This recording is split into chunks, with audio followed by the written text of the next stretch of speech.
자, 우리가 지난주에 우리가 첫 시간을 우리가 보내고 이제 두 번째 우리 대화법 시간을 맞이하는데, 자, 어떤 분들은 이 15분짜리 강의를 노트를 하셔서 저에게 보여주시면서 목사님 어때요? 라고 그렇게 보내주시는 분들 있고, 또 어떤 분은 이 대화법 강의가 나에게 너무너무 필요했는데 목사님 너무너무 감사합니다, 또 잘 부탁합니다 하고 그렇게 또 이렇게 카톡을 보내주신 분들이 계셔요. 하여튼 제가 최선을 다해서 제가 받았던 충격이 컸기 때문에 그 충격들을 가지고 잘 설명을 하고 또 여러분의 삶 가운데 좋은 적용이 일어나게 되기를 바라면서 제가 두 번째 시간을 합니다. 자, 우리가 첫 번째 시간을 우리 잠깐 한번 생각해 보게 되어지면, 자, 자녀들이나 또 사람들에게 있어서 제일 힘들어하는 대화법이 뭐냐라고 했을 때 바로 설득당하는 것이라고 이야기했습니다.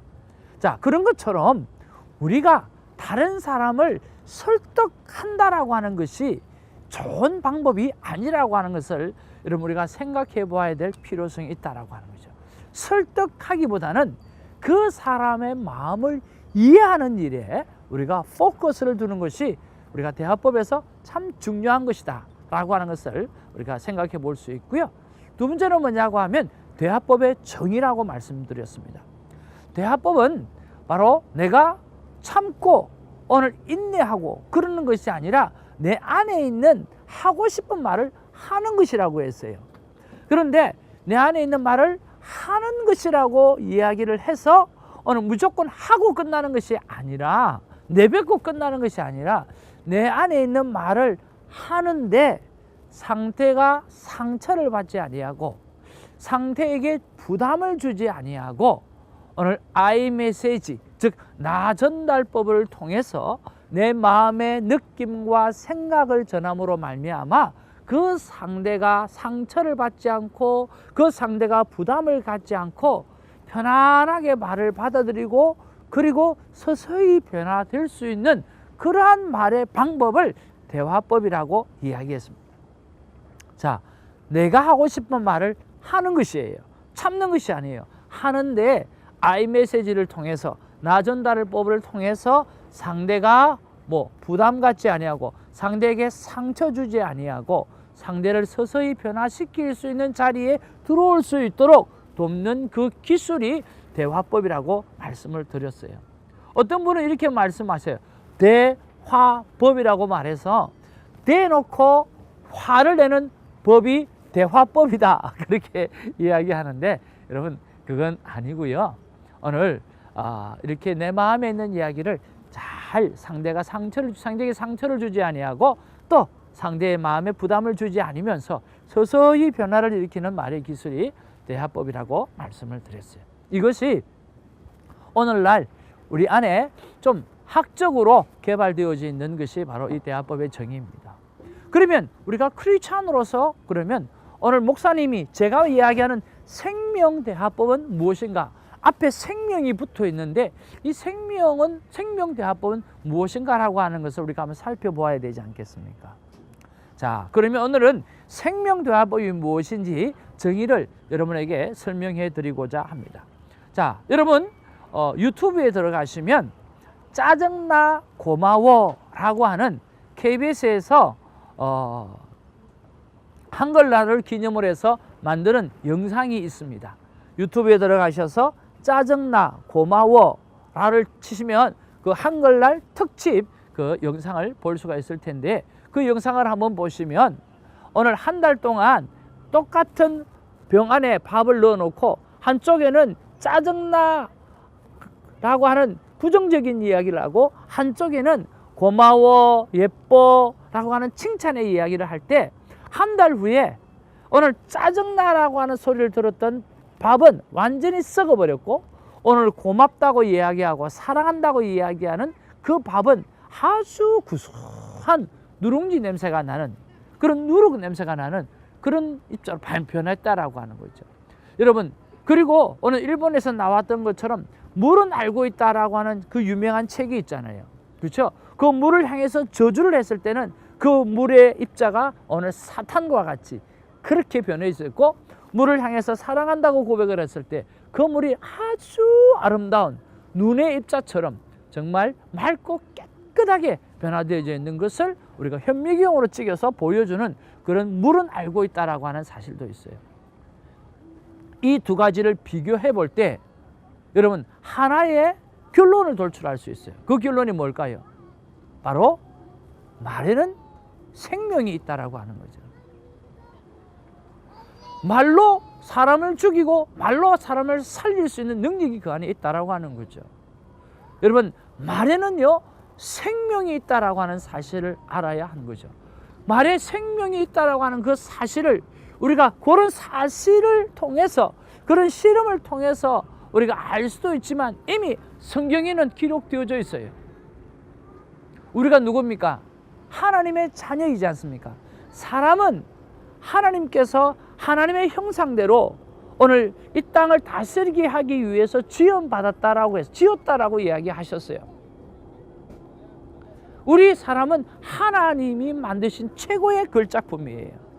하나님이 눈으로 보시니까 눈을 만들어 놓으셨고 하나님이 숨을 쉬시니까 코를 만들어 놓으셨고 하나님께서 말씀하시는 분이니까 우리에게 입술을 만들어 놓으신 거죠. 여러분 그러면 하나님이 가장 가지고 있는 것 중에서 가장 큰 파워가 어디에서 나올까요? 세상은 무엇으로 만들었다고요? 세상은 하나님의 입에서 나오는 말씀으로 만드신 거예요. 하나님이 말씀하시니까 창공이 열린 거죠. 하나님이 말씀하시니까 땅이 생긴 거죠. 하나님이 말씀하시니까 하늘의 새와 이 각종 짐승이 생긴 거죠. 하나님께서 우리 인간에게 코에 생기를 불어넣어서 입술로 생기를 넣었을 때 사람이 생명이 되어진 거죠. 그렇습니다. 하나님의 말씀이 무엇이기 때문에 생명이기 때문에 하나님의 말씀이 능력이기 때문에 오늘 하나님께서 지으셨던 하나님께서 최고의 걸작품으로 만드는 우리 인간도 하나님의 자녀도 우리가 입술을 열 때는 생명이 나가는 거죠. 우리 입술이 저주할 때는 죽음이 나간다라고 하는 것이죠. 그래서 오늘 구원받은 그리스도인들은 우리들의 입술에 오늘 사람을 죽이고 사람을 살리고 하는 생명의 권한이 하나님으로부터 주어졌다라고 하는 그 인식을 가지고 우리는 그냥 대화를 하는 것이 아니라 사람을 살리는 대화를 해야 한다라고 하는 의미에서 오늘 생명대화법이라고 하는 것을 여러분에게 오늘 소개하는 것이죠. 자, 그러면 이것이 하나씩 말씀으로 우리가 좀 프로브가 되어줘야 되지 않겠습니까? 어떻게 하면 말씀으로 증명을 할 수 있을까요? 자, 하나님께서 처음 우리를 만드셨을 때 우리 인간을 만드시고 에덴 동산 행복의 울타리를 만들어 놓고 동산에 수많은 실과를 만들어 놓고 그리고 동산 중앙에 오늘 선악과와 또 하나의 나무를 두었어요. 자, 여러분 우리가 착각하시면 안 되는 게 하나님께서 에덴 동산 행복의 울타리라고 하는 뜻인데 그 행복의 울타리에 무엇을 만들어 놓으셨어요? 수많은 실과를 만들어 놓았어요. 다 먹을 수 있어요. 하나님의 그레이스, 하나님의 절대적인 은혜죠. 하나님께서 동산 중앙에 선악과만 하나만 딸랑 만들어 놓은 게 아니라 수많은 과실을 만들어 놓으신 거죠. 그 가운데 동산의 중앙에 선악을 알게 하는 나무와 오늘 생명나무 두 나무를 두신 거죠. 자, 하나님께서 우리 인간을 만드시고 난 다음에 로봇으로 만들지 않았기 때문에 우리에게는 자유의지를 주신 거예요. 스스로 하나님 앞에 순종할 줄 알고 스스로 하나님을 찬양할 줄 아는 그런 존재로 만들어 놓으신 거죠. 어떤 분은 컴플레인 하시는 분이 있어요. 하나님이 만들어 놓지 않았으면 되었지 않았겠냐라고 하는 거죠. 아니죠. 바로 이 선악과가 생명은요, 생명과 나무는요, 오늘 하나님과 인간의 그 레벨을 구분하는 그런 중요한 나무예요. 사람이 하나님이 될 수가 없고 하나님이 우리 사람이 될 수 없잖아요. 바로 하나님과 사람은 다른 존재라고 하는, 창조주와 오늘 피조물은 다른 존재라고 하는 그 선이 바로 선악과였다라고 하는 거죠. 자, 그런 면에서 오늘 선악과 중에서 에덴 동산 안에 있는 나무가 두 나무가 있는데 바로 선악과와 생명나무가 있다는 거죠. 하나님은 선악과를 따먹지 말라고 했습니다.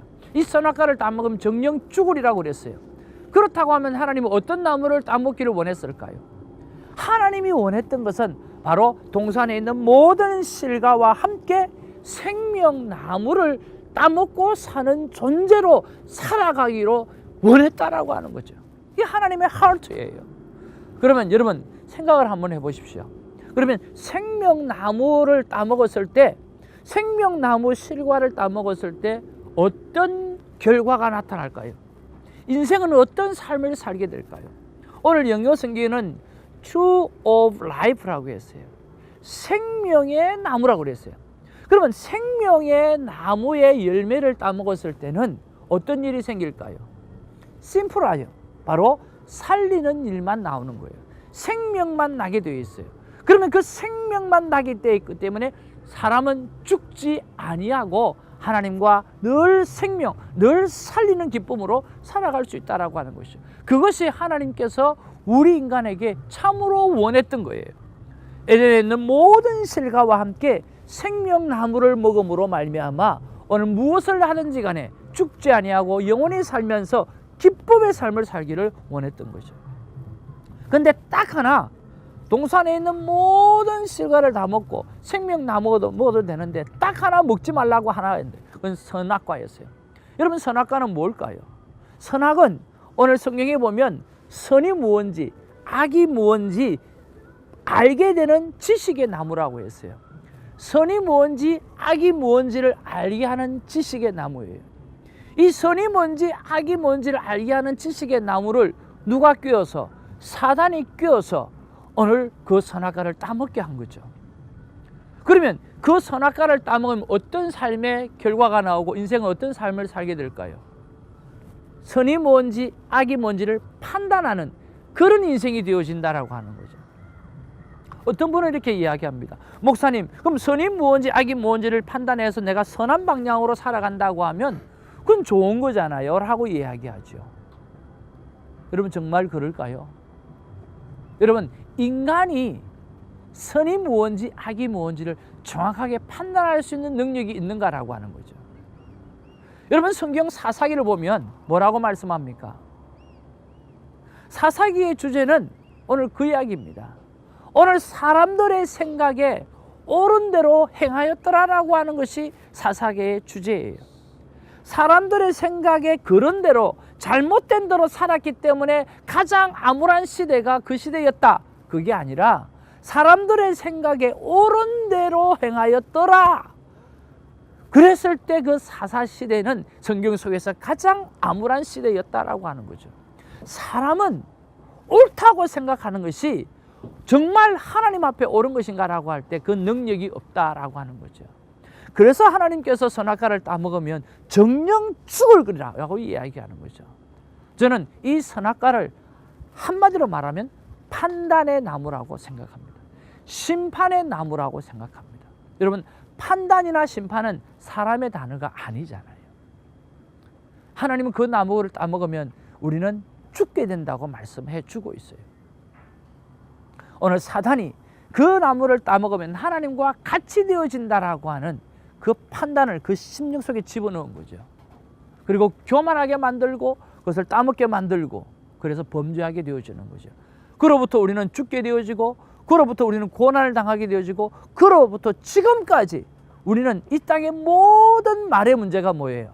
이 땅에 일어나는 모든 말의 문제는 전부 다 판단의 문제인 거예요. 내 생각이 옳은 대로 말하고 내 생각이 옳은 대로 판단해서 이야기를 했는데 다 상처가 되어지고 깨어지고 나누어진다라고 하는 거죠.